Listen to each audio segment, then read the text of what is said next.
one of the things about mathematics that makes it difficult to master is that it has its own notation. And the notation can hide potentially very kind of simple underlying ideas. And it's what causes a lot of people to be put off mathematics, is they don't really understand the notation.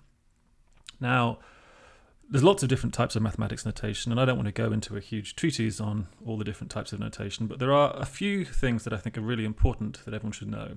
The first is the equals symbol, the next is the imply symbol, and the next is the if and only if symbol. So I want to kind of go through each of these and explain what they mean, and how to think about them, and how to use them in the mathematics that you write. So let's first of all do the equals sign. So the equals sign is exactly what you think it is. It's the statement that two things are equal. So this means two things are equal. And when I say equal, well, that kind of depends on the situation. What does it mean for two things to be equal to each other? You need to kind of know what setting you're talking about. So it depends on the setting.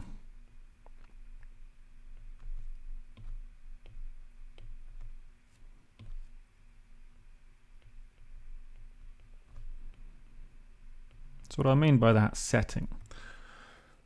Well, you have the setting of numbers. And when you say two numbers are equal, what does that mean? Well, it means they occupy the same position on the number line. So example.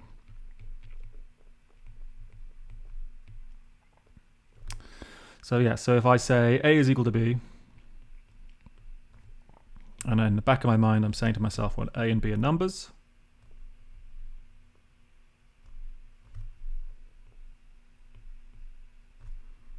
then that is the simple statement that they occupy the same position, as I said, on the number line. A and B occupy, assuming we're talking about real numbers.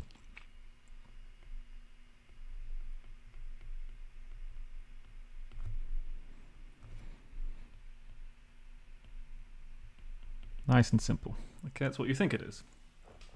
Okay, well, there are other disciplines of mathematics. We could talk about shapes, for example.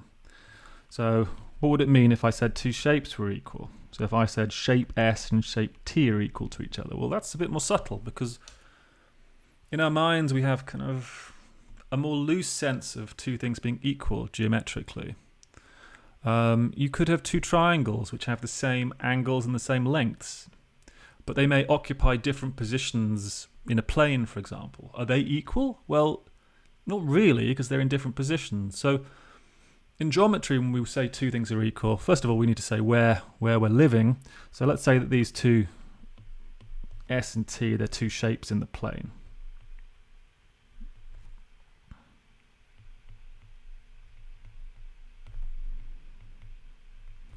So to say they're literally equal to each other means they're just identical.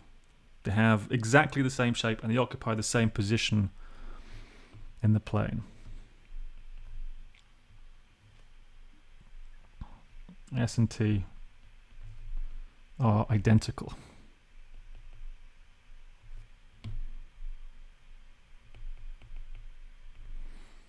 So just as an example of this, there's a shape S.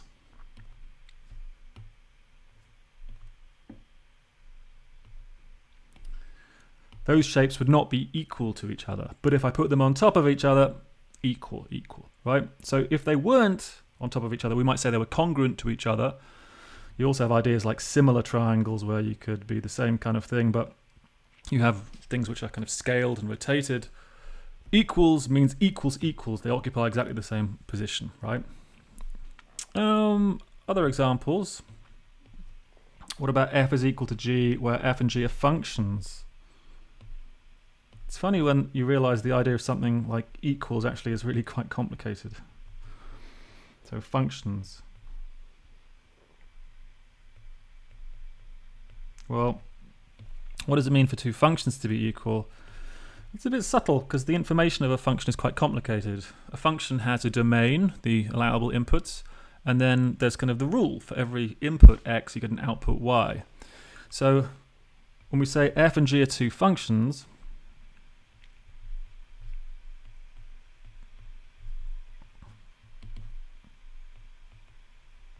Yeah, if I could spell it. So what does that mean? Well, it means they've got the same domain.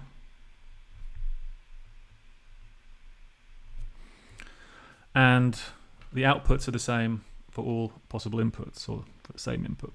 So it's more complicated than just like a number. And f of x is equal to g of x, where those are equalities of numbers for all x in domain.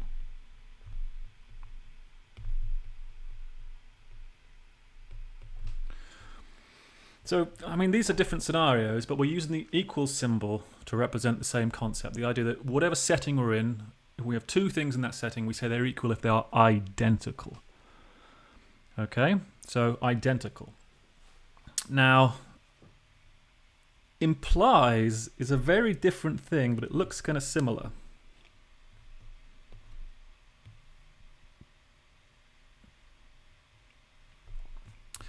So the implies symbol is the following. It's this. It's an equals, but with an arrow on side.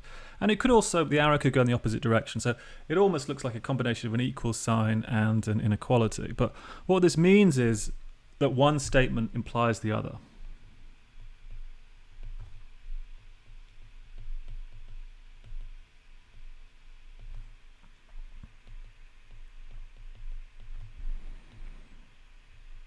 So if one statement is true, that implies the other one is true. Okay, so what do I mean by that? Well, let's do some examples. Now, this isn't necessarily always going to be in the world of abstract mathematics. It could be really about anything we're talking about. So here's a non-mathematical example. Here's a statement. Mount Everest is the tallest mountain in the world. So Mount Everest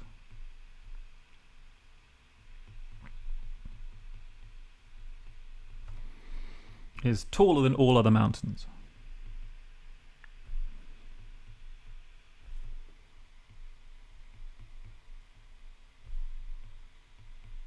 That's a statement.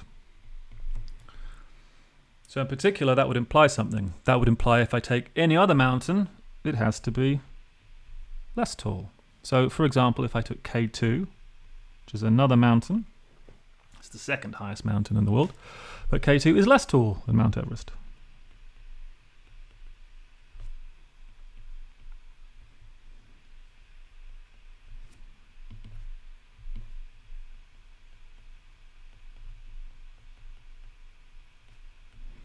This statement implies this statement. So that is an example. Now, it looks like an equal sign, but actually it's really, really different. Because if I was to put an equal sign here, this would be really weird and not meaningful. What does it mean to say that statement is equal to this statement? How is it possibly the case that Mount Everest, being the tallest mountain in the world, is equal to the statement that K2 is less tall than Mount Everest? There's no sense in which those are equal to each other. It doesn't matter what setting you're thinking. So the implies symbol looks similar to the equal symbol, but it's really, really different. So one statement implies another. So it's kind of like a logical, it represents a logical stepping stone, if you want. So you imagine you are, every footstep you make is a statement. Actually, maybe every time you put your foot down is a statement, but every time you make a footstep, it's kind of an implication, right? So deductive reasoning is all about stringing together implications to go from known information to unknown information. Right? So, for example, if you want to prove that something is true, then you might start with statements that you know to be true in whatever system you're in, and then you do a series of implications until you get to where you're trying to go. Right? That's kind of how deductive reasoning works. Okay, so this is, of course, this is true of any kind of statements and implications. In mathematics, we use it all the time. So really simple example would be just when I'm talking about statements about equality of numbers, for example, or anything else. But here's one. So A is equal to B. That implies that, well, if I take two numbers which are equal, kind of a fundamental principle is that if I do the same thing to both of them, I get the same result out. So this would tell me that A squared is equal to B squared, for example. Okay. Similarly, if I have A plus B is equal to C, that guarantees that A is equal to C minus B. So here, all of these are numbers. So they're very different kind of statements on the left and the right. But it's the same idea, right? You have some statement, and if it's true, it implies another statement is true. Now, this is a really simple idea in some senses, but people always get implies and equals mixed up. So it's a classic error to do that. So classic error. And one that I've been guilty of when I was first learning mathematics. It's using equals instead of implies.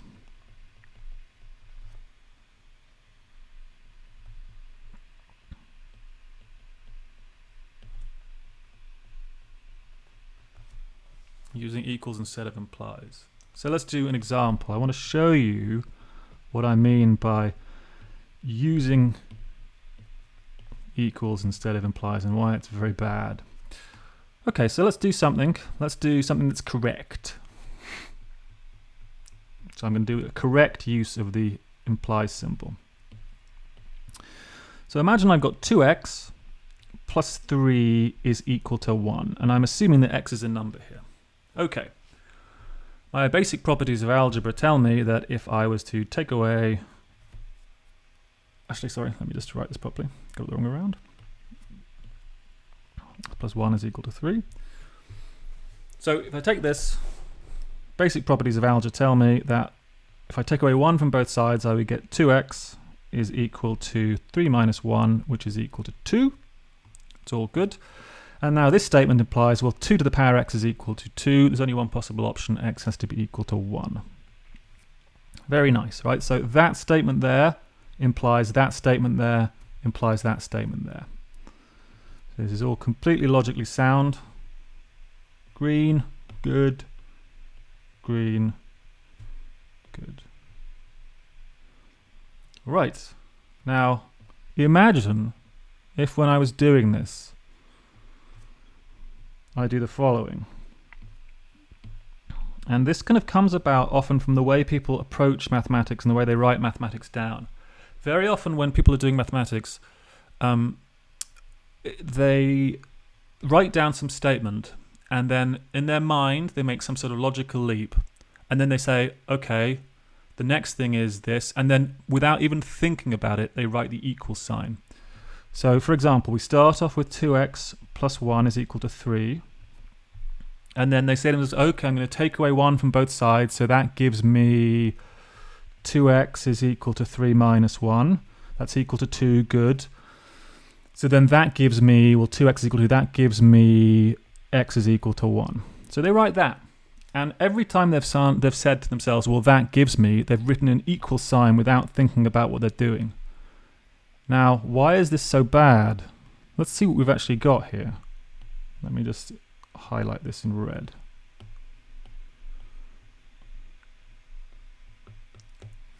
Now, if you're writing statements down, you don't want them to be false, okay?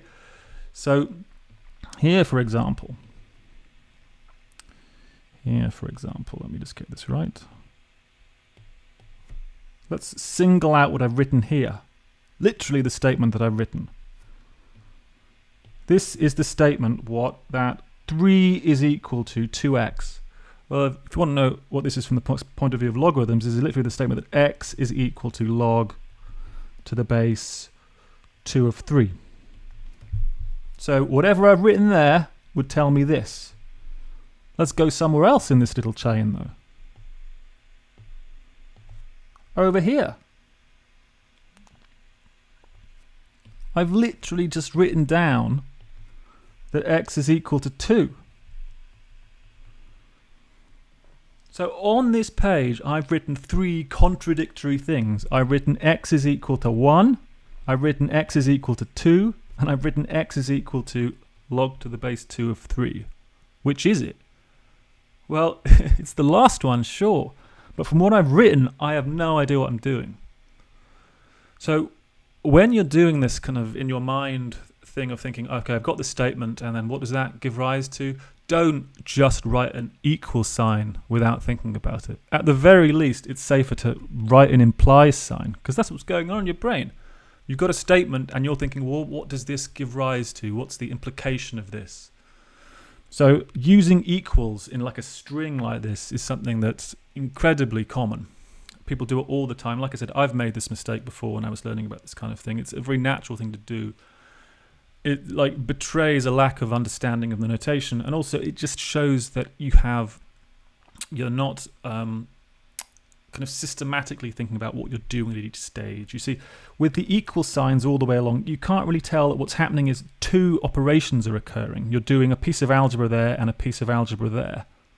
Whereas this, it's just this stream of consciousness type thing. It's really hard to spot actually what's happened. Okay, so that's the implies symbol, super important. The other thing is the if and only if symbol, and that is basically the same as the implies symbol with one kind of extra detail to it.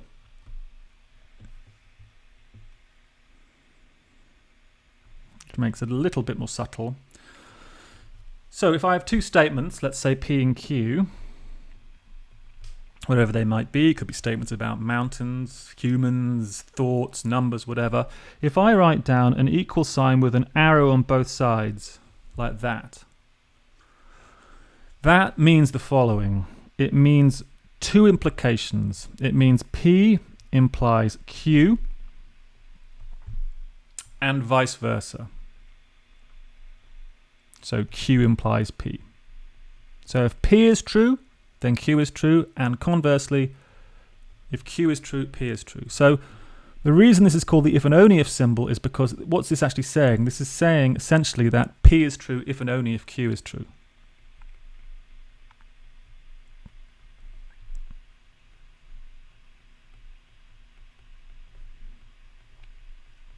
That's why it's called the if and only if symbol.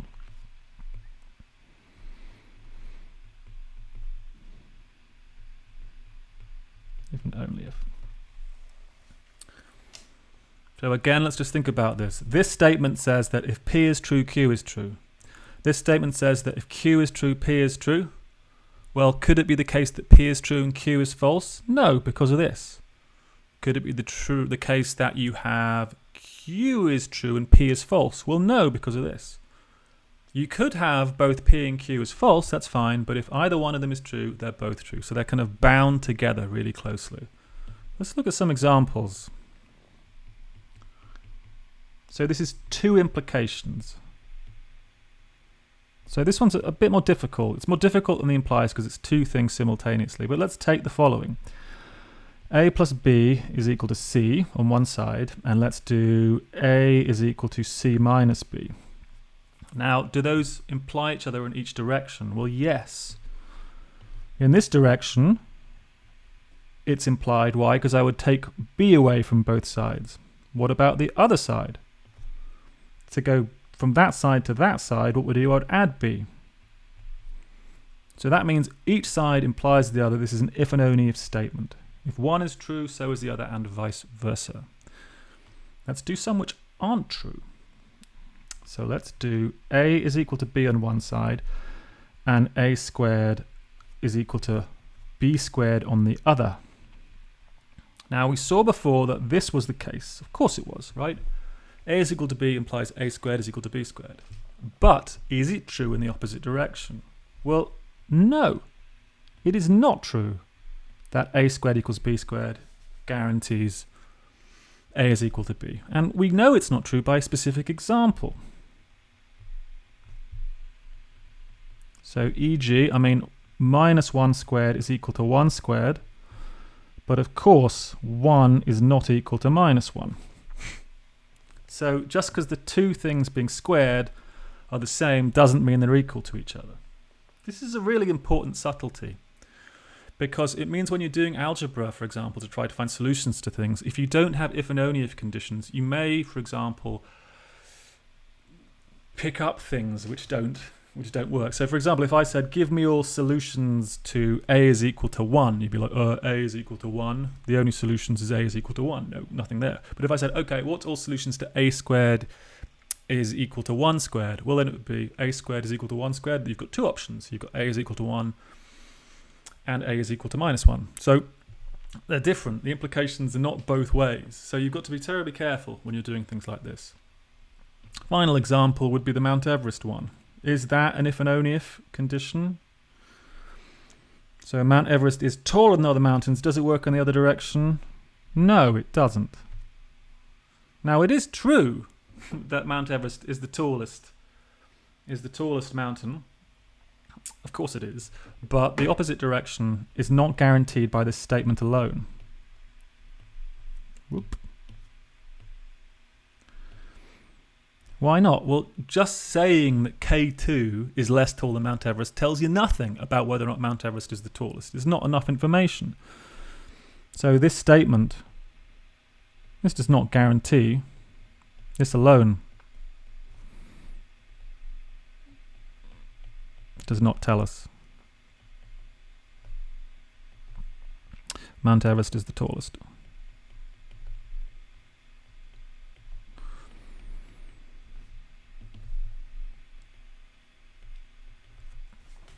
So this is not an if and only if statement. So if and only if statements are kind of a little bit more delicate.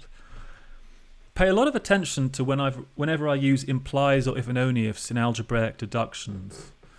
So just as an example here, this is not completely obvious, but a nice fact is if a is equal to b, well that implies of course that a cubed is equal to b cubed.